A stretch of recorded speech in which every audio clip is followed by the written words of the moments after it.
नीलमाधव मंदिर बहु प्राचीन और प्रसिद्ध मंदिर जहाँकि नयागढ़ जिलार कंटिलो ठारे महानदी कूल अवस्थित।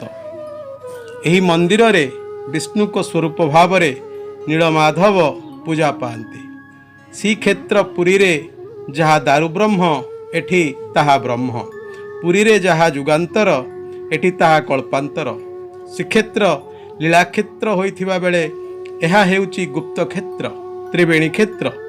इंद्रद्युम्न अवंतीर राजा थिबा बेले तांकु स्वप्नादेश होइथिला जे तुमे महादधी तीर रे एक मंदिर प्रतिष्ठा कर, मु कलिजुगर जुगांतर देवता भाव रे सेठारे विराजमान करिवि। देवता प्रक्रिया यथा कल्पांतर, तापरे जुगांतर, तापरे वृषांतर और तापरे मन्वंतर। कल्पांतर दियो हेले माधव, जुगांतर दियो हेले त्रेतया जुगर राम, तापरे द्वापर जुगर कृष्ण, तापरे कलिजुगर दियो हेले जगन्नाथ। नीलमाधव शब्दर अर्थ एहीपरि रहिछि। नील शब्दर अर्थ हैला जगन्नाथ, माँ शब्दर अर्थ हैला सुभद्रा और धव शब्दर अर्थ बलभद्र।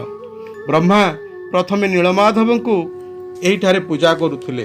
ब्रह्मांक परे एठी जी नीलमाधव को पूजा कले से हेले विश्वावसु, से शबर जातिर थिले। जी नीलमाधव सी हेउचंती जगन्नाथ। तेणु उभयंक भितरे समन्वय रहिथिबा कथा पुराण रे वर्णना करा जायछि। द्वापर जुगरे कृष्णंक लीला शेष होइथिला जणे शबरंक हातरे, तांको नाँ थिला जारा शबर। कली जुगरे श्री जगन्नाथंक लीला आरंभ होइथिला आउ जणे शबरंक हातरे, से हेले विश्वावसु। किंबदंती अनुଯାयी पद्मादी उपरु प्रकृतिर अपरूप सौंदर्य रे विमुग्ध होई कपिराज हनुमान सही स्थान रे विष्णुଙ୍କ ଠାରୁ आज्ञा नहीं आस्थान जमई बसी जाइचंती। कालियापल्ली को गले जानिबा सुनिबा लोकंक मुहरु कालिया माधव नाटी सुनिबा को मिले। एई कालिया माधव अन्य केही नुहंती, निजे स्वयं नीलमाधव। विश्वावसु एही नाम रे नीलमाधव को डाकुथिले। दिने एई अंचल रे कंटेई कोली रे भरपूर थिबारु एहार ना होइथिला कंटिल बोली एही अंचल रे लोके कहंती। दर्शक बंधु, कंटिल जावाक हेले भुवनेश्वर रु कंटिलर दूरता प्राय 75 किलोमीटर रु 80 किलोमीटर हेबो।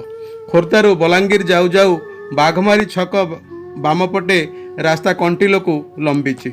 तेणु आमे निहाती भाव में यही ऐतिहासिक दर्शनीय स्थान को देखिबा दरकार।